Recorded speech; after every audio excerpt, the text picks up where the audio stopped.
I'm going to move that over there. Well, good evening, everyone, again. Thank you for being here. You are in the right place if you're here for the District 97, as we talk about single subject and whole grade level acceleration information night. So I just want to remind you guys that this session is going to be recorded, just so you guys are aware, as well as the chat. So I want to just start out first by welcoming you again to this evening. And really what we're trying to do is offer this to our families so it can provide more insight into the process and kind of understanding as it relates to acceleration. And one thing I'm going to ask really quickly, I think everybody is muted, but if you can make sure that you mute your mic, we have about, I think we're going to have about 125 people in here. That would be extremely helpful. So my name is Faith Cole, and I have the honor of serving as the director of MTSS for the district. And really my role, I always tell people, is to help everybody be the best version of themselves. I've served as a classroom teacher, a principal, assistant principal, and a teacher mentor. And all my work around the district has really supported me in this effort. MTSS stands for this multi-tiered support system, which really means that we are meeting students' needs wherever they're at. So whether that's academically, social, emotionally, behaviorally, and students range in different places. And I'll talk a little bit more about those particulars. So this evening, what we're going to be doing is talk about the purpose of acceleration, the definition of single subject and whole grade level acceleration, the benefits of acceleration, the process, and then some frequently asked questions of things that have come up over the last year we've been through this process. And then at the end, I am going to open it up for questions. What I'm going to ask that you do is please wait to the end until you type it into the chat. That just allows for me to kind of have an easy way of accessing that at the end. So if you could hold your questions until we get to the last slide, and then at the end, you can fill up this, the chat, and I will do the best I can to answer any of those questions. If I don't have the answer, I will make sure that I get those answers for you.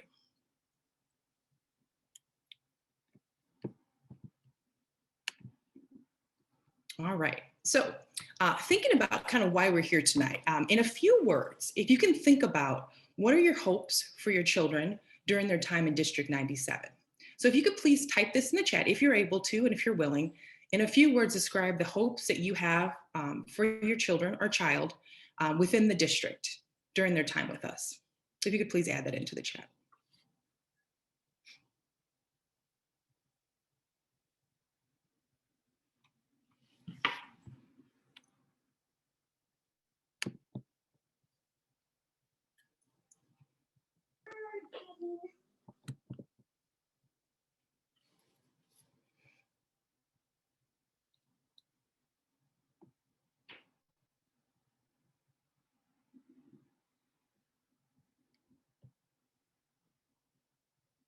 Okay, so some things that I'm seeing is challenging and learn to love learning, to feel confident and enjoy learning, always curious, able to excel, learning how to excel in academics, but also social and community mind, whole people, to find enrichment beyond the basics, to learn at a pace that best suits them, that they are challenged, that they enjoy learning, are challenged academically, to continue to be challenged, to be well-rounded, to learn, excel, and build friendships, to engage and be excited. A lot of great responses here. And so thank you for sharing that, and kind of to make sure we're kind of setting the stage for the conversation that we're going to be having this evening. Feel free to continue adding those things into the chat. Great answers, great answers. So to tell you a little bit about District 97, kind of how the work we do with our acceleration students kind of fits into all the work that we do. I'm going to start by kind of explaining this Mtss Diamond. So for a lot of people, it can feel a little confusing, so I'm going to break it down and then I'm going to give an example. And the reason this really helps sets the stage for how we're supporting our learners, but that learners sometimes excels in certain areas, but then in other areas need a different level of support. So when you look at this diamond, what you'll see is, and sometimes my son always says it's a rhombus, but I call it a diamond, but you could see that there's green throughout the diamond. And so what you see is something called Tier 1 support. So that's the instruction that a child would get from their classroom teacher. And so that would mean all children, regardless of their setting, would get support from their classroom teacher. For most kids, that type of support will be enough for them to be successful. So what the teacher offers will be enough. They'll continue to excel, they'll be successful. For some of our students, that won't be enough. And so when I look at one side of the diamond where you see the red portion, those are students that are considered Tier 3 in that area. So those are students, based on our assessments, fall between the 1 percentile all the way up to the 10 percentile. And those are students that typically not only need the classroom instruction from the teacher, but also need something different, which it tends to be maybe rigorous pull-out, supports with small groups, a variety of things to help them get to that grade level. We also have our tier 2 students. So those are students that are between the 11th and the 20th percentile. And those are students that also need a little bit more bridging to their learning so they're able to really get to those grade level standards. Again, all these students are still getting that teacher instruction because they're all in the green. On the other side of the diamond, we have our tier plus students. And these are our students that have a really good, solid understanding of some of the concepts that are already being taught to them prior to them learning. And then our tier plus students, I always laugh, these are the kids that can kind of do our job for us. So these are the kids that have really mastered a lot of the skills prior to kind of being exposed to them. So an example I tend to give people, because it can be a little confusing. So when I look at myself on this, if I thought of myself as a cook, for instance, not a very good cook, I'm probably a tier 2 cook, which would mean that a recipe may not do enough. I may need a little bit more support to make sure I get the job done right. If I was a pilot, I would be tier 3. I need something extensive. I need additional support. I would need a lot of work to help me get to where I need to be. Now, when I think about myself as a teacher, as an instructional leader, I tend to fall more in the tier plus range. I have a really solid understanding of what I need to do. I still have potentials, but again, have the ability then not only to do the things that I do, I have mastered a lot of those concepts. So just hopefully that helps you guys understand a little bit more of the diamond. And so with that, when we were thinking about kids for acceleration, those kids typically fall between the tier plus and the tier plus range. Oh, it's difficult to see the slide. I can make that a little bit bigger. And these are actually going to be shared with you. And I'm sorry, I'm sure the wording's kind of small there, so thank you so much for letting me know that. But this will be shared with you guys, so I do apologize. But let me know if the additional slides are going to be difficult for you guys to see. So hopefully that one's a little bit more clear. All right, so what does it mean to be gifted? And so this is something that we often talk about in the district and the word that typically is kind of used. But for the sake of this evening, just to make sure we're all on the same page, really a child who's gifted when their ability is significantly above their age. So, and that can show up in many different ways. So it could be manifested in intellect, creativity, artistic, leadership, certain academic abilities like language arts, math, or science. And it also can show up at different times. So we know some students may not excel at certain ages, but then really start to perform as they get older, maybe when they have the right instruction, when they have the right confidence, when we start to see that. And as educators, our focus is to provide those conditions that are really conducive to our students achieving their best. So depending on where they're at on the diamond, it's our job to really kind of morph into what our students need. So the Acceleration Placement Act. So this is something we're actually in our second year of doing this. We began the process last year. We've learned a lot of lessons kind of along the way to really make sure we're improving this process. And this will be something ongoing. We'll continue to learn lessons and we'll improve our process each year, kind of based on feedback from our families, based on student feedback, based on our teacher feedback, and even the success of our students that are going through the program. So the biggest difference I want to start with is kind of this difference between differentiation and acceleration. When students are differentiated, it means that they get something different than what the classroom students are getting. They're still getting that direct instruction from the teacher, but they need additional things. So that could mean that they're getting an extension on the activity, they're going deeper into the standards, deeper into the understanding, but they're getting something different, but it's still within the scope of the things that are being covered. Acceleration is when a child is not doing grade level work and is accelerated into the next grade. And so with that in mind, one of the things that we have to also be mindful of is that students, in this case, don't necessarily need an extension of their learning, they need something different. So it's open to all students. This also could be something that our teacher recommends for a student. It could be a student recommending for themselves. It could be a parent recommending them. All this is all possibilities. All students have the opportunity to take part in the acceleration process if it's deemed appropriate.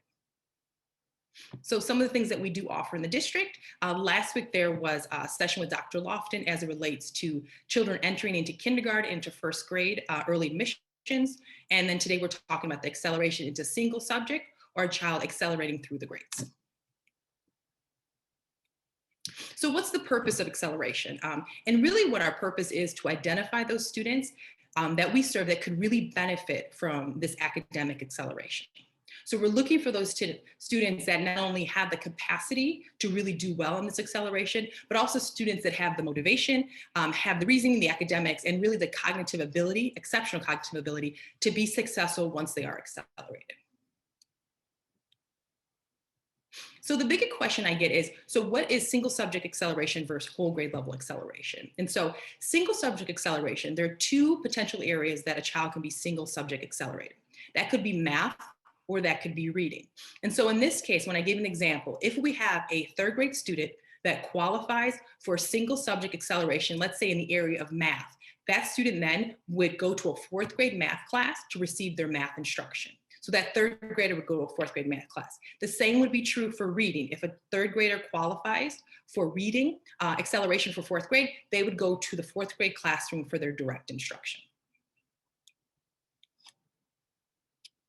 Now, when we think about whole grade level acceleration, this is when we have a child that qualifies for both reading and for math acceleration. This allows a child to go up an entire grade level. So for the third grader in this case, would actually be fully accelerated to fourth grade. So all their classes, all their instruction will be done now by a fourth grade teacher. It'd be as if they were on that fourth grade track moving forward.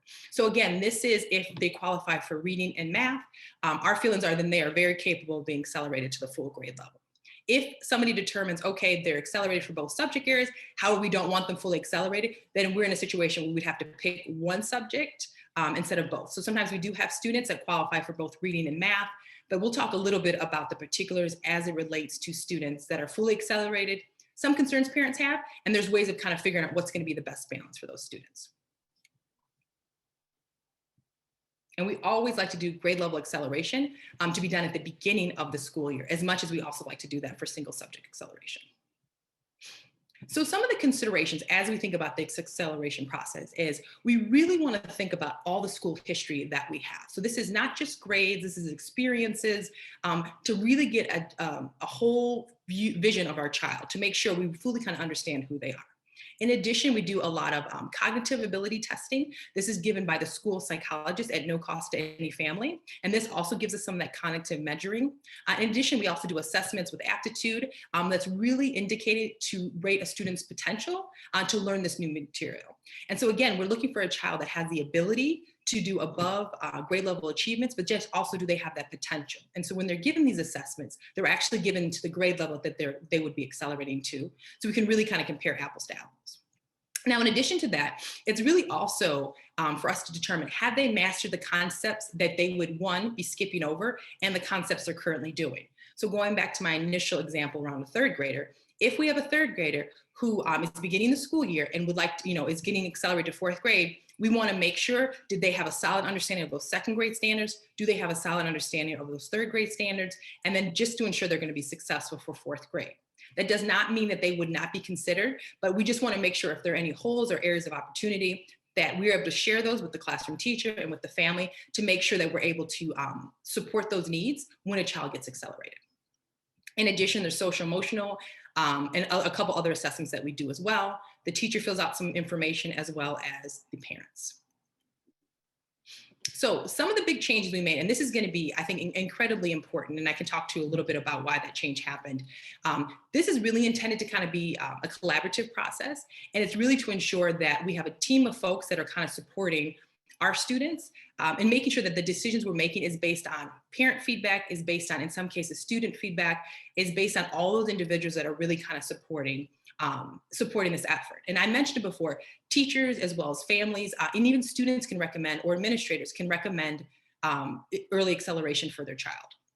With that said, one of the biggest changes that we did make is our referral process. Last year, it was a pretty large window we have for a referral process, and that was really to allow many families to take part. It was our first year, so it was kind of a rolling process. What we did learn last year is that this year we wanted to make the window slightly smaller. So the reasoning behind that was to make sure that we have students properly assessed, students are ready for acceleration, so that when they join us in the fall of 2021, they will be properly placed in the classrooms. In some cases, if we have later acceleration window, we might have students that don't get accelerated, till September, till October. So hypothetically, they can miss a large portion of their instruction because of the window being so largely open. So really just making sure that we have a smaller window, making sure we have the resources in place so that we can really set students up for success as we head into the fall.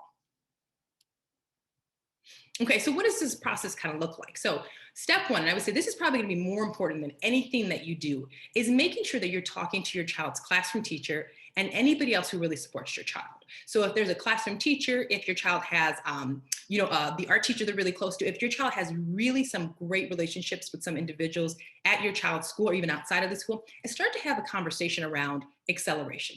What are their feelings around, your child, whether or not they would be successful? And don't just talk about academics. So also, I would suggest talking about that social emotional. To me, that's a lot of that information is going to be incredibly helpful to determine what the next step should be. Because oftentimes families don't really know where to start, but that's always a great place to start. Classroom teacher, building level administrator, all those people can really kind of talk to the process a little bit more and then give you some feedback on whether or not they would recommend it or if you should move forward. Obviously, it's a family decision if they decide they still want to continue forward with the process. So step 2, after March 1st, I know we've already started to get some inquiries about this, is that making sure that families are submitting a written request to the school principal or assistant principal. So this is an email. Usually we ask the classroom teacher could be copied on that as well, and just say that you'd like to formally submit that your child, received the acceleration, either single subject or full grade level subject acceleration, so that they're able to move forward with the process. So from there, the school administration kind of reviews it, comes together to determine that. They might say, okay, we appreciate your application or your inquiry. However, we want to talk a little bit more about what this potentially looks like. And it doesn't mean that they're saying no. Oftentimes what we're trying to do is make sure that this is going to be the right decision for a child. And so they may call in, let's have another meeting to kind of discuss this further. Once it is approved, the referral request, families will then get an acceleration form from the building principal, and then they return it to the building principal. So sometimes this just takes within a few days. The turnaround time is relatively quick. And then from there, we have about a 60-day window to kind of complete all these assessments. And so often I get asked, well, why does it take so long? The assessments are several hours. It takes quite a bit of time because we're gathering a lot of information. We're having various meetings. It's quite a bit. And we just want to make sure we get it right. Because in all cases, if we are accelerating a child forward, or we decide the recommendation is for them to maintain within the classroom, we just want to make sure we're thoughtful about the decision, because there is a child that's in the balance of this. And for some children, they tend to put this weight on, does this mean I'm smart? Does this mean I'm capable? And we never want a child to feel that way. So we want to make sure we're very thoughtful about this process. And then at the conclusion of all the assessments, all the work, the team would then come back together to kind of determine what next steps would be. And in some cases, the recommendation will say your child is a potential candidate for acceleration, to talk about some of the possibilities and what a transition plan would look like. In some cases, they might say at the current time, there is no recommendation for acceleration, but there still will be a plan moving forward with how we can support our child. So it looks a little bit different. But that's why the process takes about 60 days from start to finish. All right, so I'm going to start to talk about some of the frequently asked questions, things that have just come up for us, I would say over the last year, and just feedback we've gotten. And so what I often hear is how to decide if acceleration is right for my child. And so I would say the biggest thing, kind of what I mentioned before, is talking to others that are around your child. And so again, where it's not just the academic or the social emotional, people that really understand your child, have the ability to identify their motivation levels. Do they have that grit or just that perseverance? In some cases, what we do know for some of our students, when school tends to be a little bit easier, some of those skill sets may not be developed in the same way, which is not a bad thing. But I think just being mindful of the type of child you have, if your child's in a situation where maybe they're really struggling within the classroom, what might be their course of action? Do they tend to shut down? Do they tend to push through? Just be fully aware of the potentials if a child's accelerated and maybe they're not succeeding to the same level they were at grade level. And we also want to think too about this age appropriate. And this is something that families tell me time and time again, as a principal, as a classroom teacher, is that some of the social emotional things are really hard to kind of determine. So when they think about it, when you're accelerating maybe a third grader to a fourth grade, one of the things we don't think about is when the child turns, 16, their peers will be 17. So they might be the last one to drive. They might go to, they'll go to college a year early. There's so many different things. And that's one thing I always tell parents, we cannot rush, is that social emotional, understanding maturity that our students have. And so that's also something, again, not a deal breaker, but something I've heard from parents that they just want to also be mindful of. And sometimes those aren't things that are kind of at the forefront. We're focused around the academics, that's something that sometimes gets missed. So talking to people around how your child kind of just deals with things when things aren't as easy. All right, oops, let me go back. Sorry, skipped over my questions. All right. So the next question is how does scheduling work for single subject acceleration? This has been a big one this year. That when a child does get accelerated, let's say for math, for instance, what ends up happening in most cases, the child actually ends up missing some of their instruction in other subject areas. So what does that mean? So if a child goes into a third grade, they go into a fourth grade math class. Potentially, when they're gone from their third grade, they may not be completing math at the same time. So the child may potentially miss maybe one reading lesson. In some cases, they might even miss like one of their art lessons. We do the best we can to really streamline the schedule so the child is missing as much as we can, kind of flip flop. So they're missing as little bit of instruction as possible in their grade level. However, because we have, scheduling requires so many different entities, we often find that in most cases, the child is missing out on some of those activities, some of those curriculum things. And in that case, that's again works with our transition plan. If we know a child's going to be missing portions of their third grade material, then how are we working with that classroom teacher to make sure the child is still getting that information, they're still completing their work as well. So that's something we also kind of determine when we're going through the transition plan. But I would say 95% of the time we're finding that kids that are single subject, there are some scheduling conflicts that we have to kind of overcome. So one of the big questions too as well is how does that single subject acceleration work with fifth graders that are heading over to the middle school? So for instance, we have, I believe this year, I want to say we have maybe 12 or 15 students that are our current fifth grade students that were receiving sixth grade math instruction at the middle school. So this has proven to be relatively easy this year because we are remote. And so thinking about next year, for instance, we have our fourth grade students, our fifth grade students will be taking a math placement test at the end of the school year. And so every student will take this math placement test. That would even, a student could be identified for either sixth, seventh grade math, which is the sixth grade level math, or seventh, eighth grade math, which is also offered in sixth grade. So we have two possibilities within that. So if you're interested in your child as a fifth grader, who's currently a fifth grader, taking seventh, eighth grade math, the math placement assessment, which will take place in the spring, will do enough to kind of identify whether or not that's appropriate. So with that said, in the past, what we've done is when a student has accelerated, whether that is for math or whether that is for reading over to the middle school as a fifth grader, typically they take transportation. We try to do it at the end of the day to really allow for the least disruption. But this is a situation where a child would, again, miss some of their subject area. They would go 5 days a week, typically maybe at the end of the day or in the beginning of the day for that direct instruction from a sixth grade classroom teacher with other sixth grade students. Because this year, because we were remote, we really see that there's a value in potentially offering this remote option to our fifth graders next year. And this would allow for our fifth graders, who are currently fourth graders now, that qualify for sixth grade math, could remote stay within their buildings and actually would Zoom into a classroom with a sixth grade teacher. And ideally, this would only be other fifth graders around the district. It looks like our numbers might be high enough that we'd be able to offer one class at the middle school for various feeder schools that offers sixth grade math to our fifth grade learners, if that makes sense. Another question I get, is there anything parents can do to prepare their students for the assessment? And really, no, there's not anything. This is really not testing who they are as learners and kind of their learning profile. What we do is say, talk to them about, this is really, they're good at lots of things, and this is just going to show some of the things they're really strong at, is really making sure that we're lowering the bar or the worry as it relates to assessments. Typically, our students that do really, really well on assessments tend to struggle when it's a one-on-one and it feels very high stakes. So any way you can kind of diminish some of that worry, I think is going to be helpful for your child when they do go through the assessment process. I already talked a little bit about why the process takes so long. In addition, we have maybe 125 cases a year. It'll be interesting to see how many we have this year. And so it's quite a few students that we're trying to navigate this process to. So again, the 60 days is really what's needed for us to determine if the child is a potential candidate for acceleration. And then in addition to, it's what happens if we decide acceleration is not right for our student? And so there's two ways to kind of look at this. This could be that we go through the whole process and the school team is saying this is appropriate, this is a great move. And then in addition, you may determine as a family, actually we thought about this more, we're starting to see the transition plan, this may not be appropriate for our child. And that's okay. And for some of our families, at the end when they, we got the final results and they kind of saw the whole plan out there, determined that this was no longer appropriate for their child and decided not to go with the acceleration. In addition, the other option potentially happens is which we really want to avoid, and that's why we try to be so thoughtful in the process, is that if we have a child who is accelerating and then maybe not doing as well as expected. We really are hoping when we accelerated child, that they are going to also flourish in that grade level above. They're going to be challenged, but we really want to make sure that they are going to be at the top of the class, really supported, and really not need a lot of intervention or support once they kind of get up and running.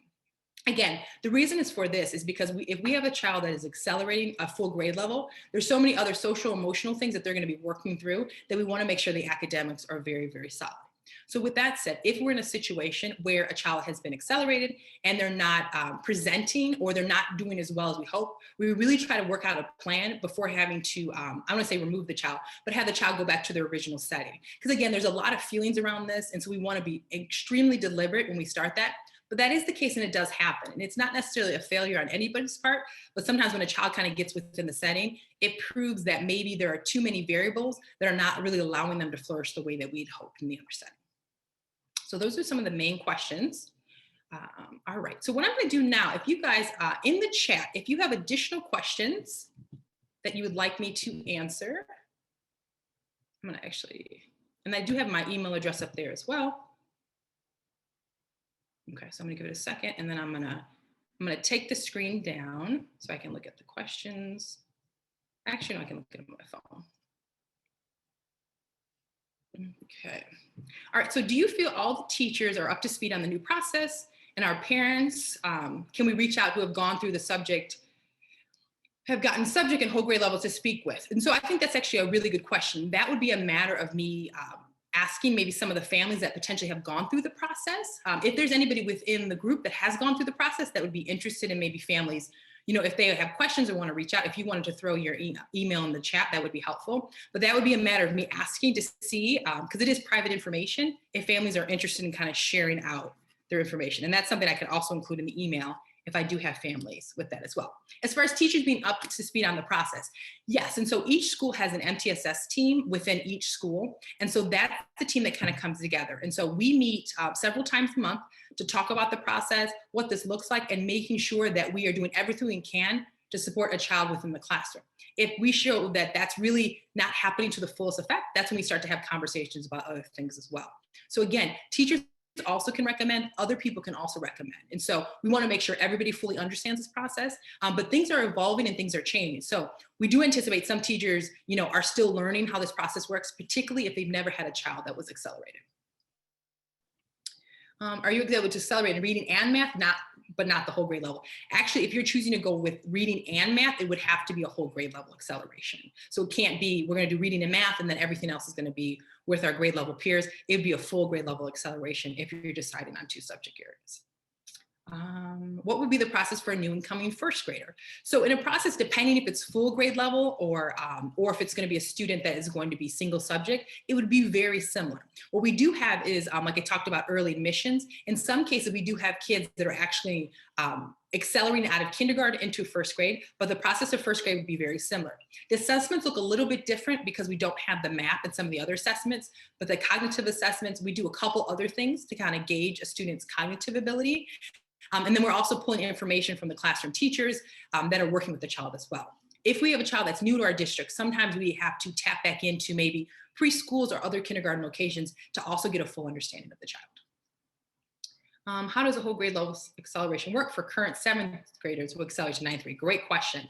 And is a different school district affect the process? So what we do right now, we have several students that are currently 7th graders that are taking they're taking geometry, which is an 8th grade math course. And so those 7th graders will qualify as a freshman for OPRF's math course. So what does that mean? So similar to us, we have a partnership with the high school. Right now, they already know the students that are currently in geometry that potentially would qualify as 8th graders to go over to the high school, and they're aware of those students. And so what we do is we send a name over. I know somebody had mentioned too, like making sure that we're sticking with the times and making sure that we're abiding by their rules and regulations, which are slightly different than ours. But in this case, they have the list of those students. Those are typically shared. We're going to start sharing those out a bit early so they can start to prepare. And similar to us, they try to do the best they can to schedule the students either in the beginning of the day or the end of the day. In past situations, it has been on the families to identify transportation for their child. In some cases, it might be those group of students walking over to OPRF.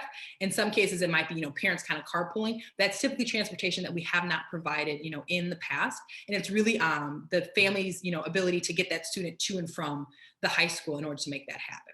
So that's another option as well. But we do have families that do go to the high school for math and other subject areas as well. So that's a great question. And does the transition to a different school affect the process? So I'm assuming you mean like if they were going to potentially Fenwick or Trinity or maybe one of the surrounding. I think if there was an assumption that you knew where your child was going to go as a freshman, that there would be conversation that would be had with that partner school. So if it's Trinity or if it's Fenwick or another school, it might be a little bit more difficult as we get further out of Oak Park to make sure we navigate that. But in some cases, maybe Trinity or Fenwick might even have a remote option for those students that want to receive high school credit. It says, is there a 5th grade math assessment? Is there any point in the request for math advancement in the current 5th grade? So is there a 5th grade math assessment? Is there any point in requesting for math advancement for the current 5th graders? No, so I would actually say in this case, probably not. So it's actually going to be captured within that 5th grade assessment that's going to take care in the spring. So even within that, let's say your child takes the assessment and they're identified, like I said, there's 2 different 6th grade math courses. They're identified, I don't want to say the lower one, but the grade level math course.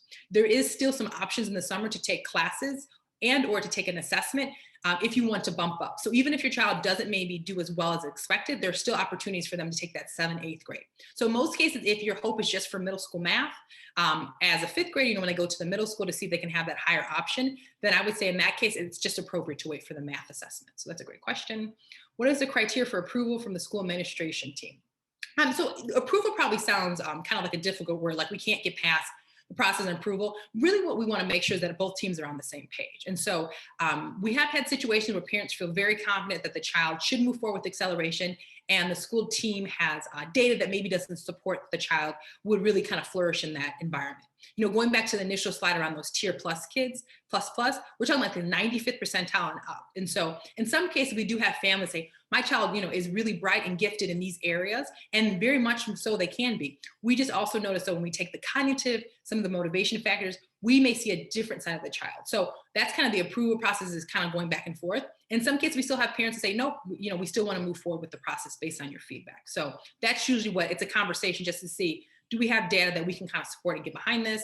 Do we need to pull more information? And it's usually just kind of get a better sense of that. So again, if you talk to your child's teacher, people that support your child, you'll be able to kind of figure out if this feels like an appropriate avenue that you're going.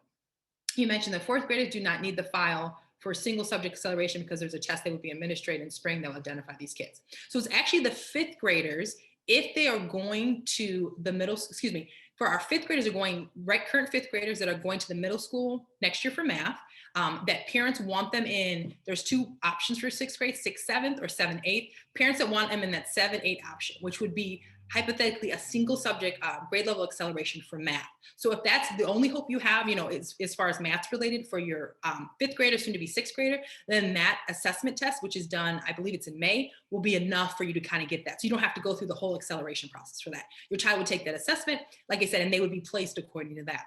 If the results come back and they're not what you expected, like I said, there's a couple others, a course offered in the summer that would allow for your child then to take an assessment. And there's another assessment they allow for children that possibly could qualify then for full grade level acceleration.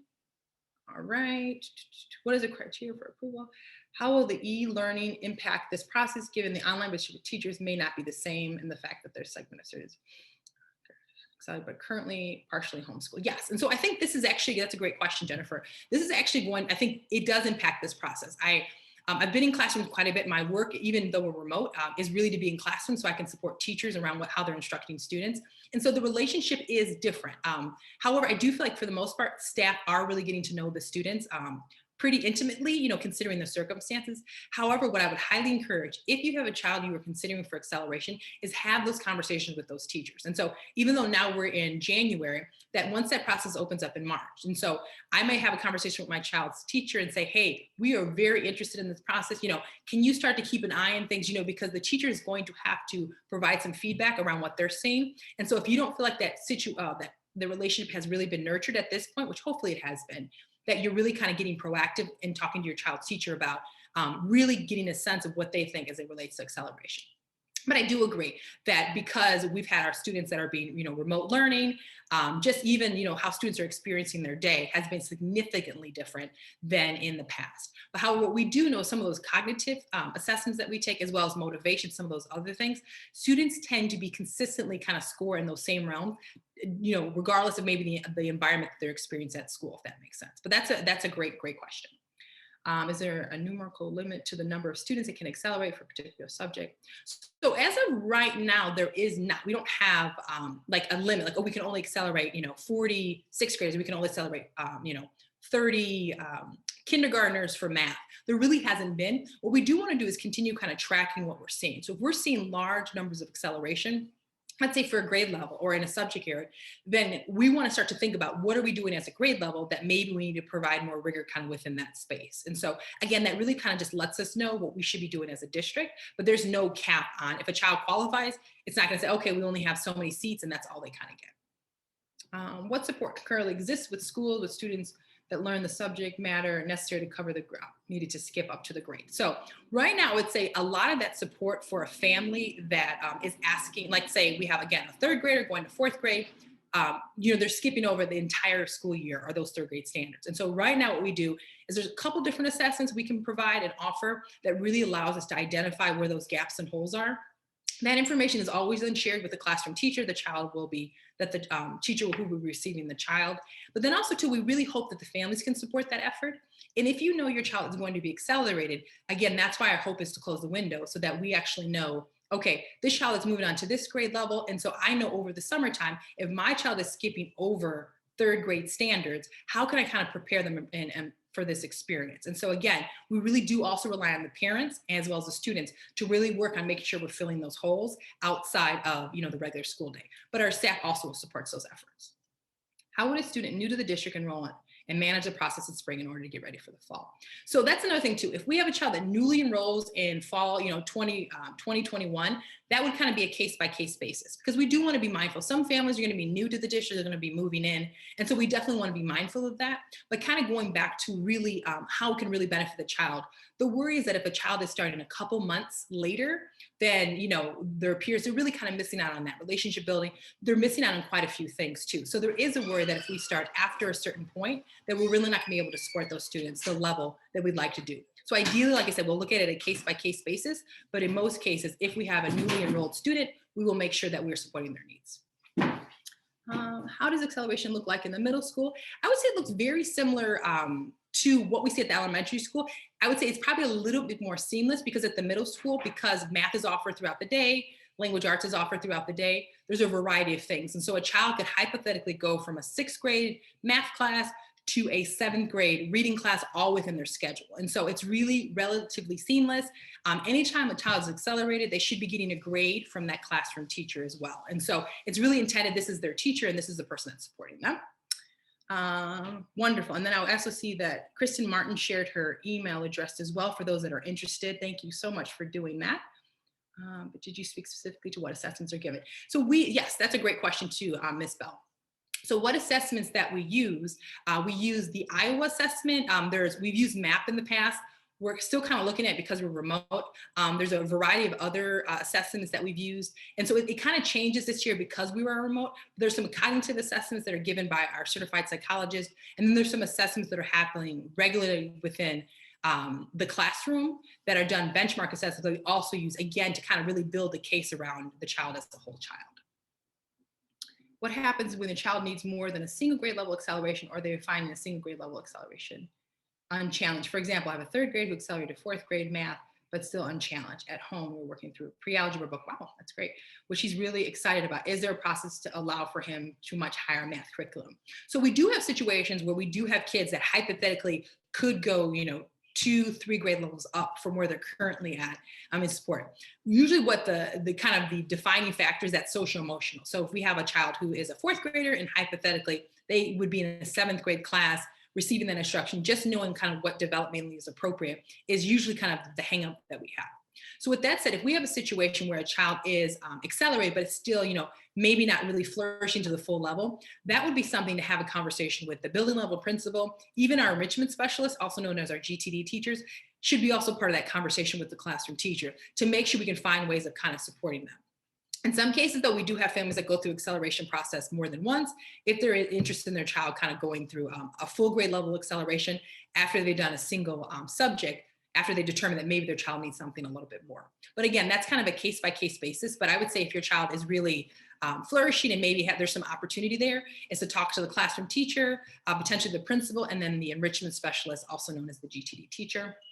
How does the process work for students on an IEP? And anybody has access to this. And so again, when we think about students that have IEPs, going back to that diamond, we have some students that are really strong in the area of math, but reading and writing or executive functioning is why they have an IEP. So students that have IEPs have the ability as well to go through the acceleration process and to be considered. So it doesn't matter if a child has an IEP, a 504 plan, all these things are possible. Again, we're looking for those students kind of in that 95th to 99th percentile, but we do know kids that fall in that 85th up to that 99th percentile could really also benefit from this experience. So again, any child has access to this.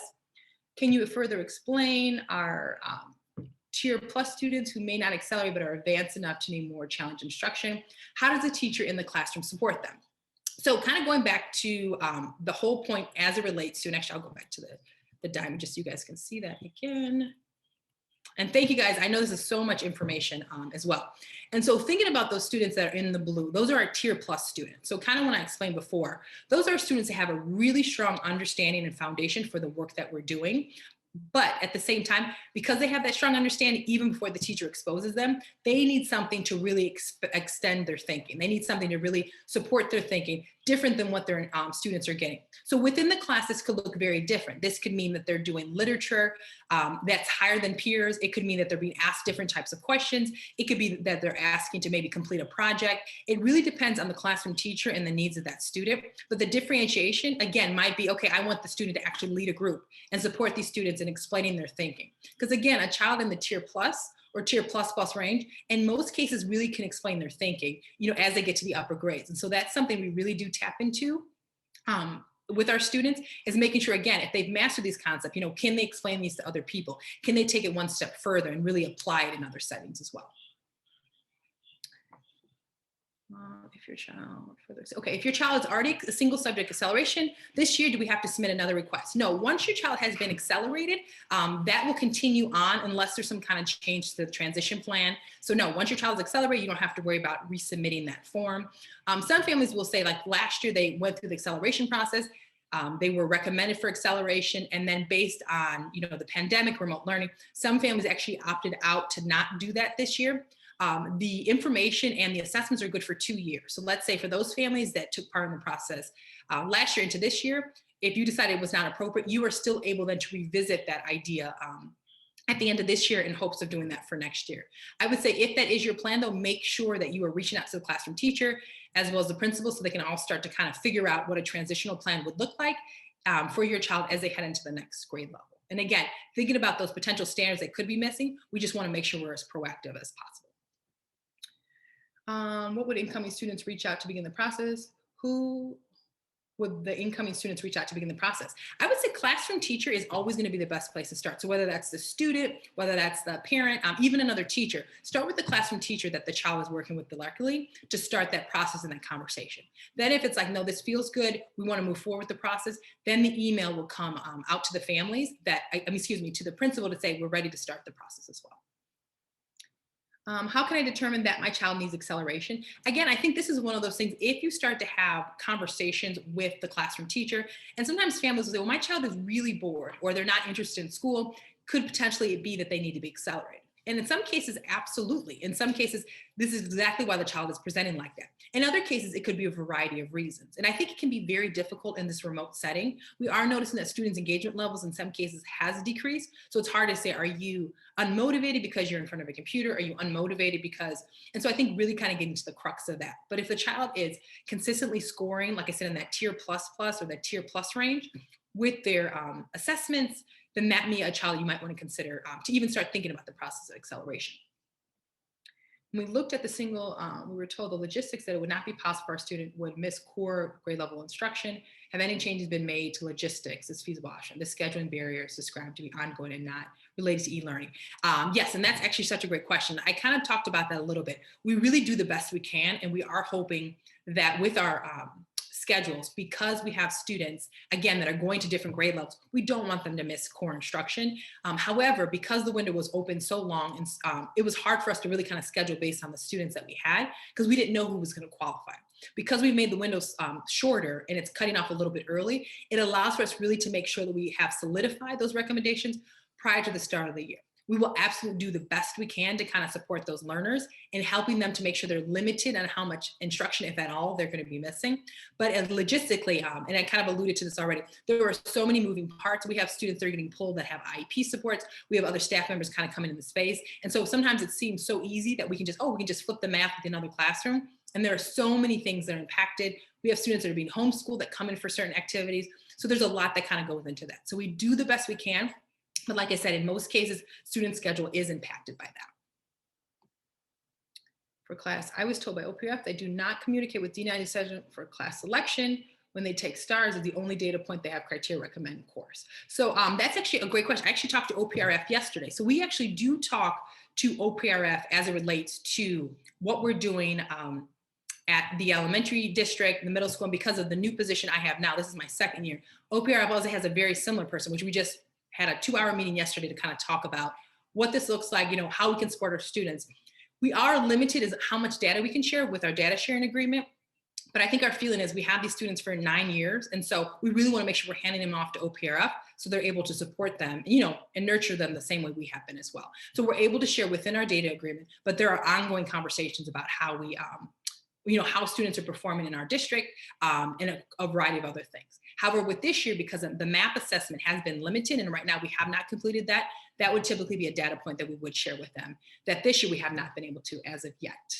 How can the assessment work since you are testing mastery on regular level material? Shouldn't the student have an opportunity to see what the material they're expected to have mastered? So that's a great question. So the assessment, as far as it relates to mastery, that's really something we won't do until we kind of decide a child as a potential candidate. So the whole mastery, so like giving a end of the year math assessment to a third grader to say, okay, have you mastered all these skill sets, is usually something, it's kind of, I don't want to say an afterthought, but really something that doesn't determine if a student is going to be accelerated or not. It just really kind of gives it a little bit more of a blueprint of, okay, these are the areas that we really need to support our child.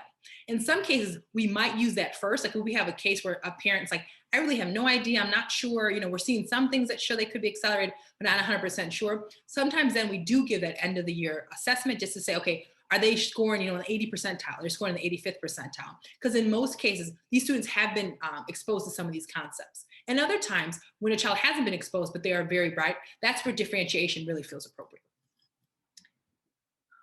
In order to benefit, waiting for kids are a bit older to start the process. Okay. Is there a benefit to waiting until kids are a bit older to start the process? So I would say, and it sounds like your daughter's in third grade. In some cases, I think families tend to feel that they have a better understanding of who their children are as they start to get a little bit older. What I do hear oftentimes from some of our families in kindergarten, for some families, it just feels a little bit slower, particularly if their child has come from a very rigorous preschool experience. So for some families, they feel like, well, kindergarten is not really as rigorous as I hope. There's a lot of focus on the social emotional, and they're focusing on so many different things. And so oftentimes if parents give it a little bit of time, they start to say, okay, there are actually kids that my child is around that can really kind of support their learning. There are students that are really going to make sure that they get pushed. And so I think there is a benefit. If there is some uncertainty around whether or not you should move forward with the process, I think we tend to have a better idea who a child is as they get a little bit older. And even if the academic portion, we're able to say social emotionally, how would they do with this transition? So I think there is a benefit to that. Does District 97 provide any information to parents for us to understand what knowledge is needed to enter 7th, 8th grade math for 6th graders? Yes. And so I believe Teaching and Learning Department, which is also part of my department, will be sending a letter out to families, I believe in the beginning of February, to explain 6th, 7th grade math and 7th, 8th grade math.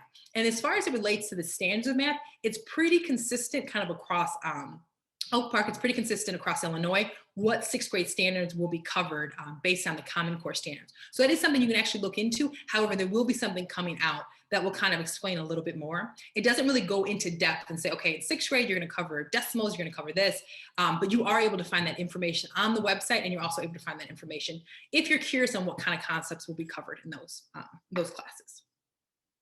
Cognitive testing does not show mastery. What test do you use? Yes, and so we have an end of, so we used Eureka Math, which is our math program. That is we have an end of a school year assessment. So that's kind of to determine, like I said, and typically if we give that, it might be in the beginning of the school year or at the end of the school year. So if we have a third grader at the end of third grade who is considering accelerating to fifth grade, we might give the fourth grade end of the year assessment at the end of third grade, just to see what they've mastered and what they've not. In addition to that, we have a BAS reading assessment that we also use. We also have a writing probes that we use, again, to kind of fully understand the whole child.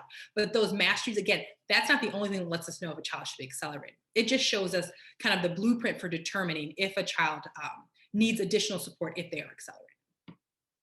For the fifth grade math summer courses and secondary assessments, what the timing as families are already making summer plans. Yes, so the math course and the secondary assessments, they offer this, they've offered in the past as an online option. And so in most cases for our families this summer, they were able to do it whether they were on vacation or not. As far as those dates, I believe they offered 2 dates. They tend to be, one tends to be earlier in the summer, one tends to be a little bit later in July, I think, to kind of offer that. Right now, I don't believe those dates have been set. We are working, our summer school dates have been set. Those will start, I believe, June, the 16th, July the 10th. Some of the programs have already been set, and I think our math program will also happen during that time. So it'll be July, I believe, the 16th. No, June the 16th to July the 14th. So the kind of around, kind of that realm. If a child is participating in a single subject acceleration, will they move up the other grade for the subject every day, a few times a week?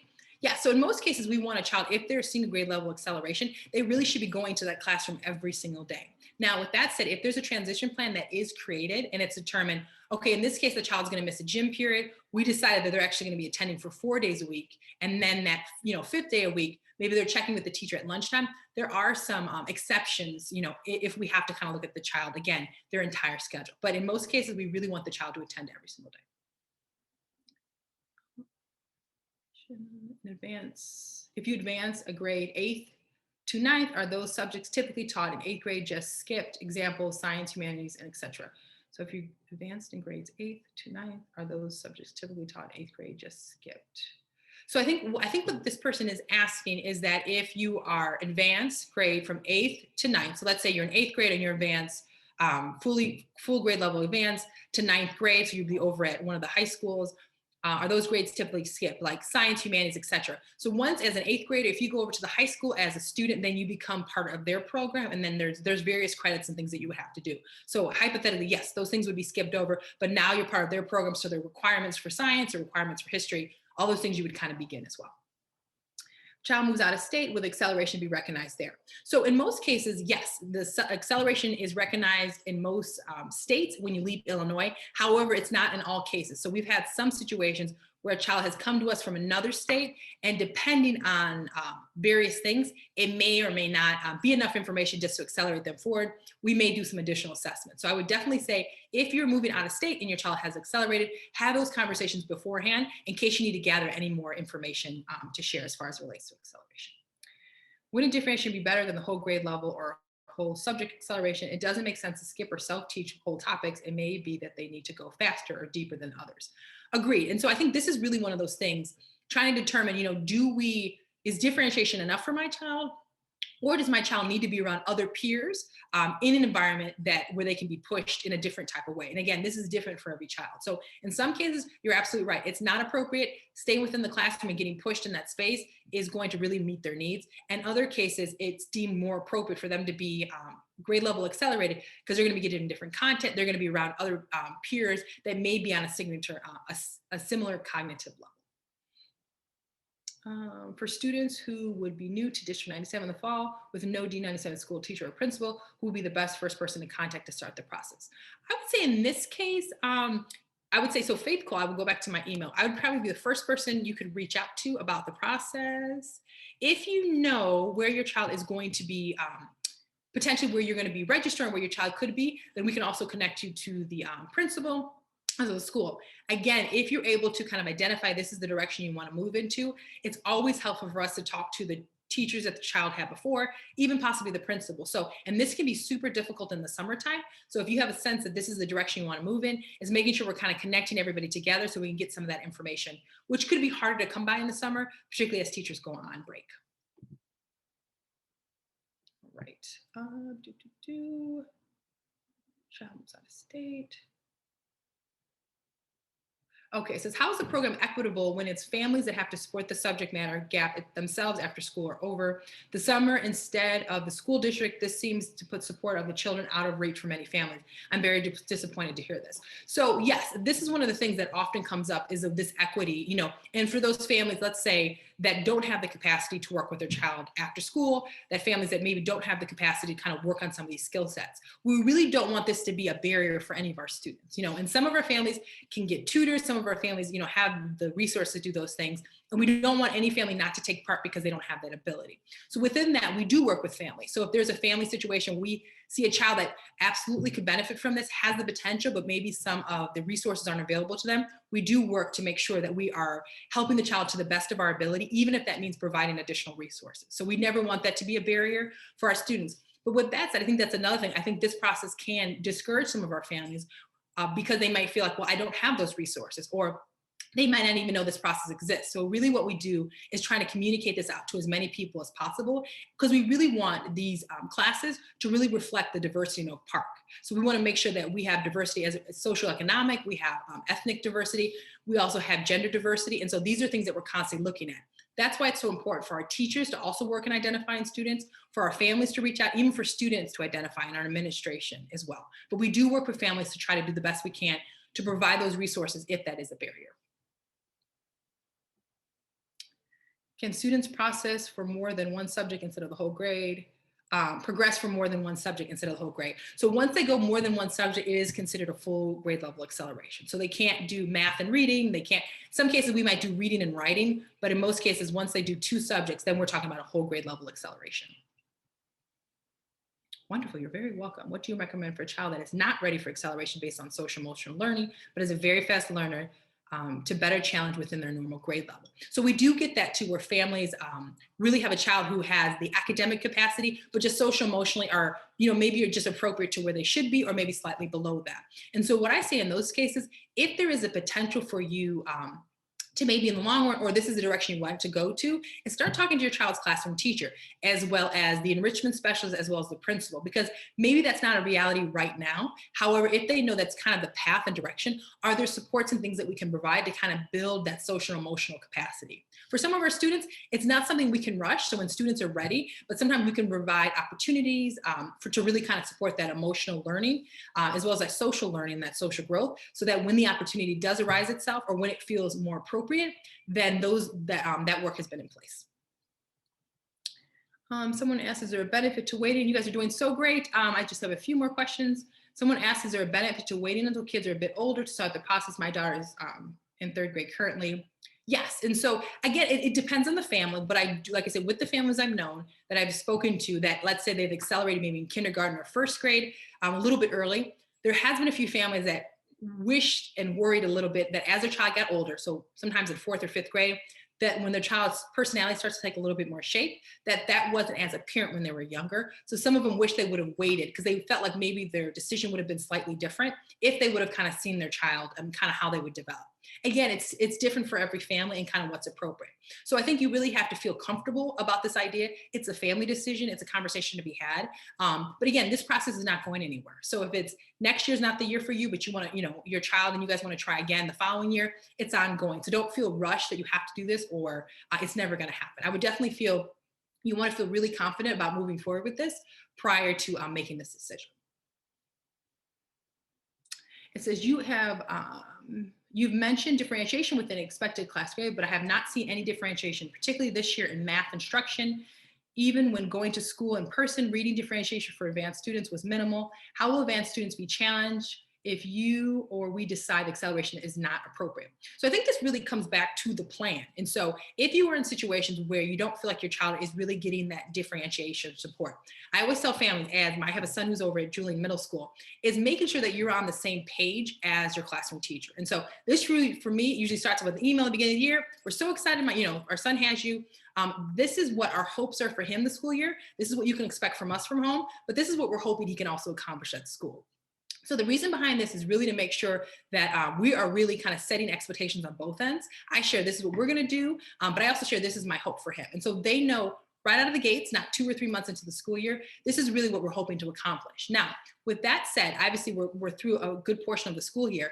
If your hope is for your child to be more differentiated with math, if they need something different, parents often worry, well, am I going to be that parent if I reach out? Am I going to be that parent?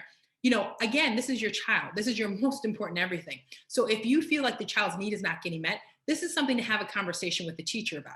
How are they supporting your child? And I do understand remote right now, it proves to be a little bit more difficult. But there are teachers that have strategies, there are things that are happening, and each school has an enrichment specialist that supports that effort. So if the teacher doesn't have the answer, there are plenty of resources to kind of support that. And again, I'm here to support them. And so there are lots of people that want them to be successful. So when sometimes teachers feel like, oh, well, the child's actually doing really well from what they're seeing, but parents get to see a different side. So if there's potential there, I would say by all means, reach out to the teacher to see how we can start to move the child forward and making sure that we're communicating in a way that we feel like all the needs of the child are getting met.